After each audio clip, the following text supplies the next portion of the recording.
In the third region, civilized mankind did not fully blossom. What to Inanna was entrusted, she neglected. Other domains, not to her granted, in her heart she coveted. When from Unig-Ki, the count of 1,000 years, kingship away was taken. Who the calamity by the end of the next millennium could foresee? Who the disaster would have prevented? That in less than a third of one shar a calamity unknown would befall, who could foretell? By Inanna was the bitter end started, Marduk as Ra with destiny tangled, Ninurta and Nergal the unspeakable end with their own hands delivered. Why was Inanna with her granted domain not satisfied? Why to Marduk did unforgiving she remain? Journeying between Unig-Ki and Arata, Inanna restless and ungratified was. For her beloved Dumuzi she still mourned. Her love's desire unquenched remained. When she flew about, in the sun rays Dumuzi's image she saw shimmering and beckoning. In the nighttime, in dream visions he appeared. I will return, he was saying. The glories of his domain in the land of the two Narrows, to her he was promising. In the sacred precinct of Unig-Ki, a house for nighttime pleasure she established. To this Ging-Unu, young heroes, on the night of their weddings, with sweet words she lured. Long life, a blissful future to them she promised. That her lover Dumuzi was, she imagined. Each one in the morning in her bed was found dead. It was at that time that the hero Banda, left for dead, alive to Unig-Ki returned. By the grace of Utu, of whose seed he was, did Banda from the dead return. A miracle, excited Inanna shouted. My beloved Dumuzi to me came back. In her abode, Banda was bathed. With a sash, a fringed cloak on him was fastened. Dumuzi, my beloved, she called him. To her bed, with flowers bedecked, she lured him. When in the morning Banda was alive, with joy Inanna shouted. The power of not dying in my hands was placed. Immortality by me is granted. Then to call herself a goddess, Inanna decided. The power of immortality it implied.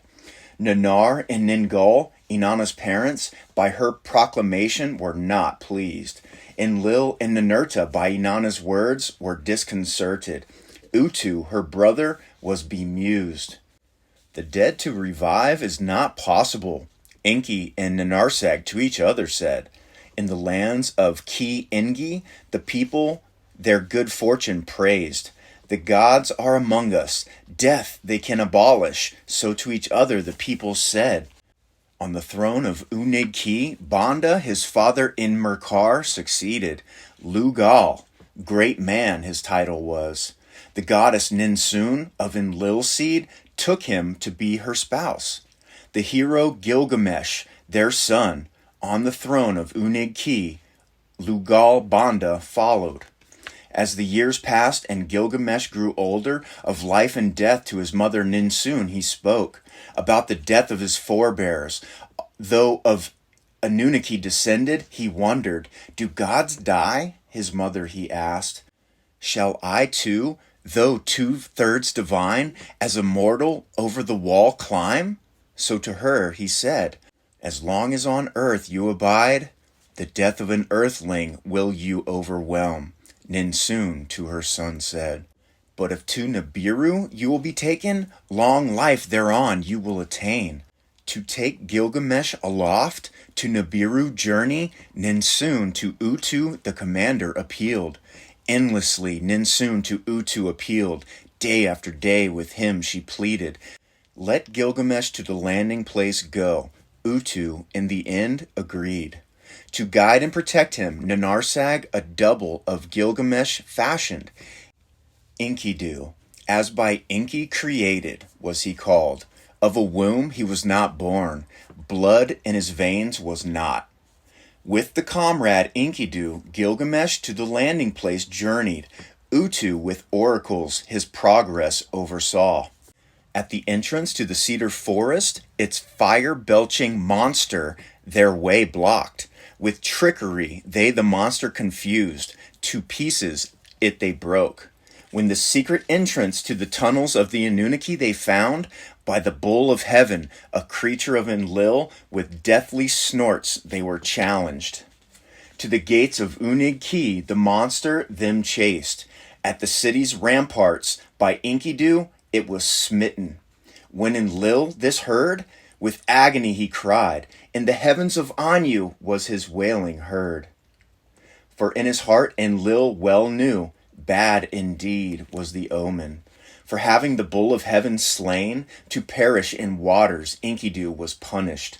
Gilgamesh, having by Ninsun and Utu been instructed, of the slaying was absolved. Still, the long life of Nibiru seeking, Gilgamesh to proceed to the place of the chariots by Utu was permitted. After many adventures, the land of Til-Moon, the fourth region, he reached.